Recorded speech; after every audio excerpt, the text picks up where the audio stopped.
សេចក្តីអំពាវនាវរដ្ឋបាលខេត្តកំពង់ចាមសូមគោរពជម្រាបជូនដំណឹងដល់ឯកឧត្តមលោកជំទាវអ្នកអង្គញាលោកអង្គញាលោកស្រីនិងបងប្អូនប្រជាពលរដ្ឋក្នុងខេត្តកំពង់ចាមជ្រាបថា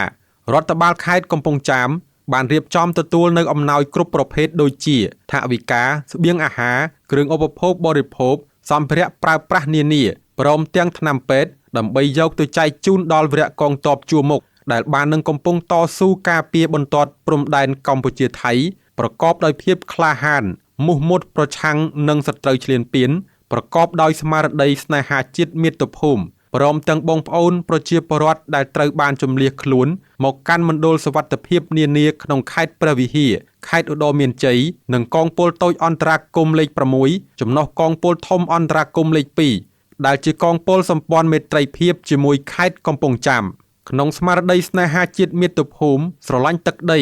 រួមកម្លាំងសាមគ្គីជាតិនិងដើម្បីផ្សារភ្ជាប់មនោសញ្ចេតនាជ្រាលជ្រៅរវាងវីរៈកងទ័ពកម្ពុជាដែលកំពុងឈរជើងតាមតំបន់ជួរមុខការពារទឹកដីនៅតាមខ្សែបន្ទាត់ព្រំដែនកម្ពុជាថៃរដ្ឋបាលខេត្តកំពង់ចាមសូមធ្វើការអំពាវនាវដល់ឯកឧត្តមលោកជំទាវអ្នកអង្គញាលោកអង្គញាលោកអភិបាលក្រុងស្រុកលោកស្រីប្រធានមន្ត្រីអង្គភាពជុំវិញខេត្តក្រុមហ៊ុនឯកជនព្រះសង្ឃអង្គការសាសនានិងបណ្ដាអង្គការក្រៅរដ្ឋាភិបាលប្រចាំខេត្តព្រមទាំងមន្ត្រីរាជការអាជីវករពាណិជ្ជករនិងប្រជាពលរដ្ឋទាំងអស់សូមជួយចូលរួមបរិច្ចាគជាវិភាគទានផ្ដល់ជាអំណោយសប្បុរសធម៌តាមការស្ម័គ្រចិត្តទូតិចក្តីច្រើនក្តីដូចជាថវិកាសម្ភារៈគ្រឿងឧបភោគបរិភោគថ្នាំពេទ្យជាដើមដើម្បីរដ្ឋបាលខេត្តនាំយកអំណោយទាំងនោះទៅឧបត្ថម្ភដល់វីរៈកងទ័ពកម្ពុជាដែលកំពុងឈរជើងតាមខ្សែត្រៀមជួរមុខនៅតាមខ្សែបន្ទាត់ព្រំដែនកម្ពុជាថៃ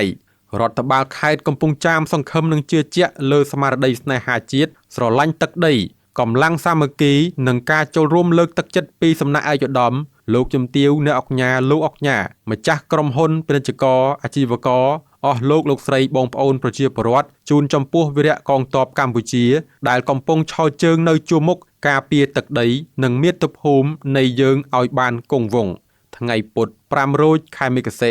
ឆ្នាំម្សាញ់សប្តាហ៍ស័កពុទ្ធសករាជ2569កំពង់ចាមថ្ងៃទី10ខែធ្នូឆ្នាំ2025រដ្ឋបាលខេត្តកំពង់ចាមសូមអរព្រគុណនិងអរគុណ